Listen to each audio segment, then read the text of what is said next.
Most companies find out their customer is about to leave the same way you find out that your relationship is over. That's the day they tell you. But the signs has been there weeks earlier, but you were just not trained enough to see them. So today I'm going to give you three signals that I see at work and what I do when I spot them. So a little context as to why you should be listening to any of this. I moved from being an executive assistant to being an operations and project manager, and then most recently, a customer success manager.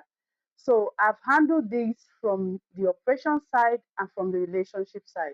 And that's the lens from which all of this will be coming from. So I'm going to give you the signals, why they happen, and what to do when you spot them. Signal one, the customer moves from being proactive to becoming reactive. Now, let's say they stop replying your check-in messages, or they only reply you when there's an issue, or they reschedule your meeting that you're supposed to have. They reschedule it like twice in a row and tell you, oh, let's do it next week. Now, this is why this happens. The customer has already mentally started evaluating other options to your product, or they have started deprioritizing your product internally. Remember, silence is a decision and not an accident. Now, here is what you can do.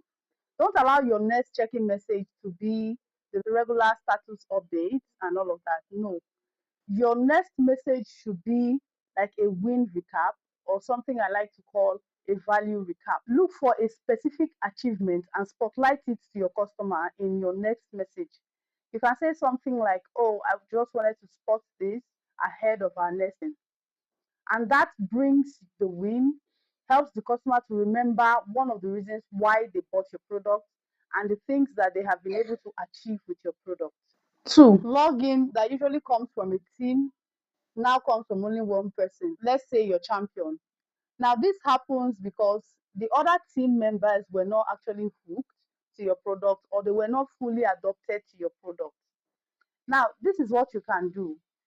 Reach out to your champion and ask him who else needs to see this product. And within 2 weeks, try to get another internal champion in the company and get a call with the person and have that person become another internal champion that you have.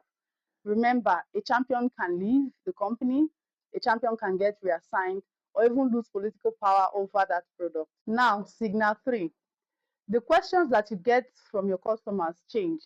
For example, you start getting questions about contracts or questions about data exploitation. And instead of them asking you questions like, how do we do this? They start telling you things like, please let me know when our contract will be renewing.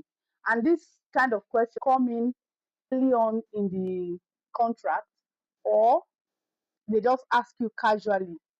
Please know that your customer has already started making a decision. And here is what you can do. Reach out to your customer and ask what can be true or what can success mean for you to be able to get an easy yes from them during renewal. Now, a lot of people flinch at asking these kind of questions because it uncovers a very hard truth. But the truth is, if you can be able to ask these questions earlier and get an answer early before 60 days of renewal, you can be able to recover that account because you know what you are working towards. But if you get an answer few days before renewal, to be frank, you can recover that account. Now, the pattern that is hidden under these signals is that churn risk usually starts with absence. You get less initiation, fewer people, or different questions being asked. And nobody emails you to tell you, oh, I've lost confidence. Or even before that email comes in, they have quietly disengaged from your product without you noticing it. So your job is to spot that silence early and then work on it to make sure that you get them re-engaged. If you're into CS, operations, or account management, and you know of a signal that I did not mention here, you can put it in the comments because I know definitely there is one out there.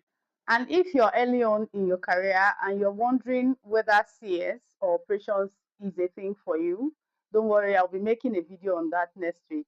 So please stay tuned. I'm Marian Chiamaka, and I built this channel to have one real conversation at a time. So I'll see you next week. Bye.